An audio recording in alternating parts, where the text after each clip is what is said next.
Telugu Desam party వచ్చే వరకు వెనుకబడిన వర్గాలకు న్యాయం జరగలేదు. ఈ రాష్ట్రంలో నేను గర్వంగా చెప్పగలుగుతున్నా, వెనుకబడిన వర్గాలకు న్యాయం చేసిన ఏకైక పార్టీ, చేస్తున్న ఏకైక పార్టీ తెలుగుదేశం పార్టీ.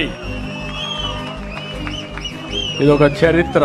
అందరికీ అన్ని విధాల సహకరించే రోజుల్లో వెనుకబడిన వర్గాలు పూర్తిగా నష్టపోయారని, వీళ్లకు గుర్తింపు లేదని గుర్తించిన వ్యక్తి నందమూరి తారక రామారావు గారని చెప్పి నేను మీకు తెలియజేస్తున్నా. అక్కడి నుంచి ఉద్యోగాల్లో 33% రిజర్వేషన్లు పెట్టాం.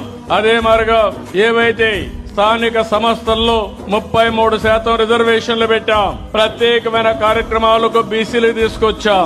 ఇలాంటి కార్యక్రమాలు మీరు చూస్తే అనేక కార్యక్రమాలు తీసుకొచ్చి ఇప్పుడు కూడా నేను చెప్తున్నా, తెలుగుదేశం పార్టీకి వెన్నెముక వెనుకబడిన వర్గాలు. అలాంటి వెన్నెముక అయినటువంటి వెనుకబడిన వర్గాల్ని పూర్తిగా ఆదరించే బాధ్యత తెలుగుదేశం ప్రభుత్వానిది, పార్టీది.